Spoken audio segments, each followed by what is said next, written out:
Hola a todos y a todas, mi nombre es Luis Robledo Díaz, soy sociólogo, economista y para mí es un inmenso placer poder compartir con vosotros en este Congreso Iberoamericano de Docencia Universitaria en su 11ª edición mi ponencia titulada Rompiendo el puzzle de Aronson, una propuesta en el contexto de las materias de métodos y técnicas de investigación social, resultado de mi experiencia primero como profesor en la Universidad de La Habana, Cuba, y después, en los últimos años, como miembro del Departamento de Sociología y Antropología Social de la Universidad de Valencia.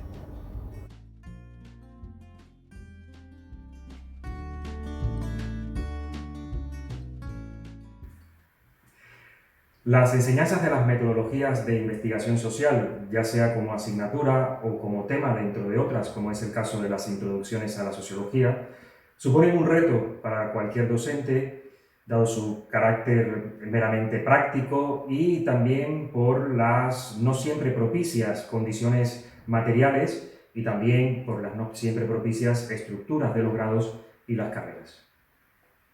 La elección de un tema de investigación que derive en la pregunta o objetivos de esta es el punto de partida de un recorrido sobre el cual navegamos para conseguir una respuesta alejada de la doxa y cercana a la ciencia. Enseñamos que dicho recorrido es válido si respetamos una serie de rutinas y procedimientos metodológicos y dedicamos un gran esfuerzo a revelar a los estudiantes esta ortodoxia normativa. Los que nos dedicamos a la investigación sabemos que suele ser esta, la elección del tema de investigación, la parte más compleja y la que en muchos casos determina el éxito o no del desarrollo posterior de la propia investigación. Sin embargo, en las asignaturas de metodología suele dársele poca importancia, o al menos esta es menor comparada con otras, como puede ser el caso de la operacionalización de variables o la propia formulación de hipótesis. ¿Cómo hacer que el alumno sienta la angustia en la búsqueda de la ansiada pregunta de investigación y que al mismo tiempo no sucumba en el intento? Una de las formas en las que se puede resolver esta aparente paradoja dentro del aula es la utilización de herramientas pedagógicas que ya han demostrado su eficacia, como es el caso del trabajo cooperativo, y cuyo efecto va más allá de las fronteras del aprendizaje dentro del aula.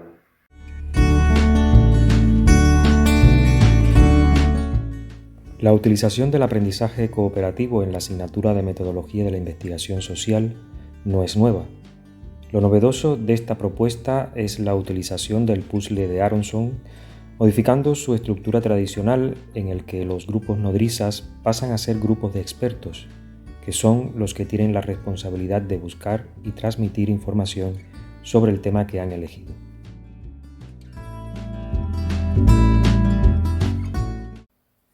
La tentación del alumnado cuando se le pide que elijan un tema para investigar siempre es la de buscar hechos que les competen personal o grupalmente, muy generales y sobre los que ya tienen una opinión formada. La meta es lograr que los alumnos sean capaces por sí mismos de darse cuenta de las debilidades y fortalezas de sus argumentos iniciales y sobre todo de la necesidad de acotar al mínimo posible el tema en cuestión. El proyecto propone crear una dinámica en la que los estudiantes asuman dos roles. El primero es el de expositores, en el cual deberán argumentar, a partir de un trabajo previo grupal de búsqueda de información, la pertinencia del tema elegido como objeto de estudio. Deberá ser capaz de trasladar de manera individual el trabajo que ha realizado en grupo. El segundo, ser oyente activo de los argumentos y ofrecer visiones alternativas a aquello que se le está exponiendo. En este rol de evaluador, su función deberá ser también colaborativa.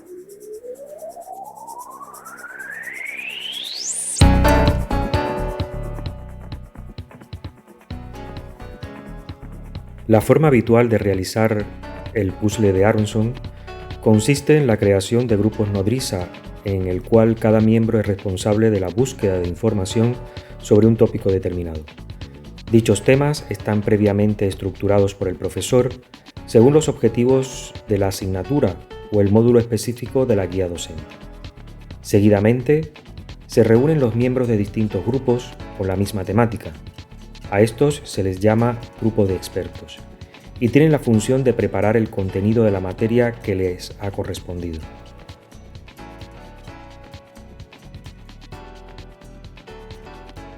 Finalmente, cada uno regresa a su grupo de origen y explica al resto aquello que han aprendido.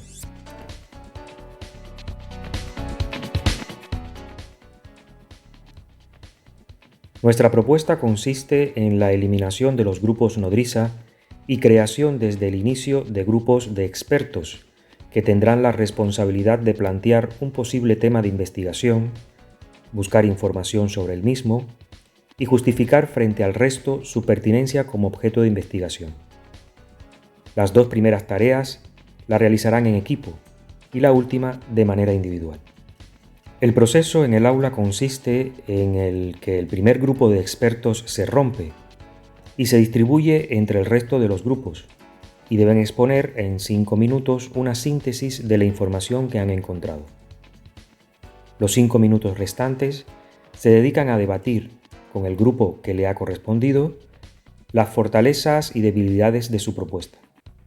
Al acabar, el primer grupo se restaura y un segundo grupo se rompe, repitiendo la secuencia anterior.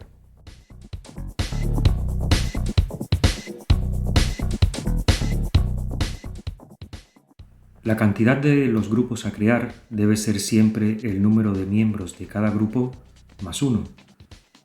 Por ejemplo, si los grupos son de 5 miembros, el total de grupos debe ser 6.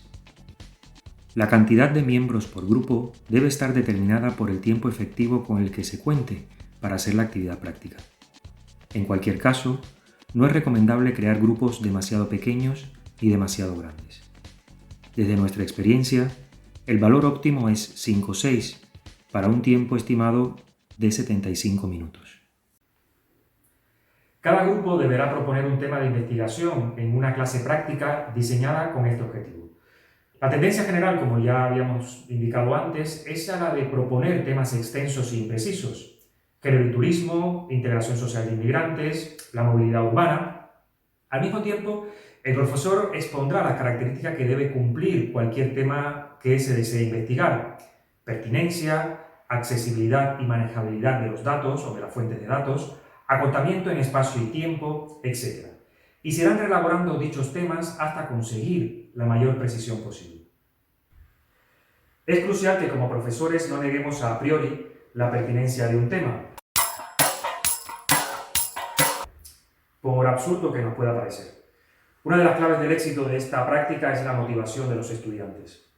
Los temas siempre estarán vinculados a una experiencia vivida, a algo que les preocupa, incluso a cuestiones sobre las que necesitan que se les escuche. Esta práctica puede resultar una herramienta eficaz para encauzar esa imagen difusa y emocional que tienen hacia un objeto susceptible de ser estudiado bajo la lupa de una investigación científica. Por otro lado, partimos de una situación en la que el alumno, aun conociendo teóricamente los requisitos que debe cumplir la pregunta de investigación, le resulta complejo llevarlo a la práctica. Tras este ejercicio, se observa una evolución donde se evidencia no solo el hecho de saberlo, sino que lo han aprendido, de tal manera que conscientemente son capaces de detectar por sí mismos la posible inconsistencia del problema planteado. Del mismo modo, reconocen las fuentes primarias de datos, si éstas les son accesibles y si tienen la capacidad de manejarlas. Vale señalar la sensación final que los propios alumnos manifiestan. Si antes de la exposición se generan determinados estados de ansiedad, normales en prácticas que suponen una evaluación, esta se transforma en una elevación de la autoestima y en una satisfacción por saber un poco más sobre el tema que les interesa. De ahí el valor de que los temas sean elegidos por ellos mismos. Es interesante observar cómo, al ser la exposición individual, cada estudiante elabora sus propias estrategias de exposición oral. El hecho de que se haga frente a grupos pequeños facilita descargar el miedo escénico típico que padecen los estudiantes en exposiciones que deben realizar ante un grupo más numeroso. Por otro lado, suelen sentirse más cómodos sin la mirada evaluadora del profesor. La práctica no prevé el uso de tecnologías digitales en el momento de la exposición. No es este su objetivo. No obstante, los estudiantes en ocasiones utilizan sus teléfonos móviles, tablets u ordenadores para enseñar un gráfico, una foto o incluso un vídeo. En la medida en que las nuevas tecnologías irrumpan aún más en las aulas y que éstas cuenten con el aparataje suficiente para poder desarrollar esta práctica con la simultaneidad que requiere, pueden valorarse alternativas que favorezcan un ambiente de aprendizaje más adecuado a la cultura tecnológica de los estudiantes. No me queda más que dar las gracias a los organizadores de este Congreso de Docencia Universitaria, a vosotros y a vosotras por visualizar esta presentación y reiterar el compromiso que todos debemos tener con la innovación en los procesos de enseñanza-aprendizaje en el ámbito universitario. Quedo a vuestra disposición para aclarar cualquier duda y abierto a cualquier sugerencia que pudiera enriquecer este proyecto.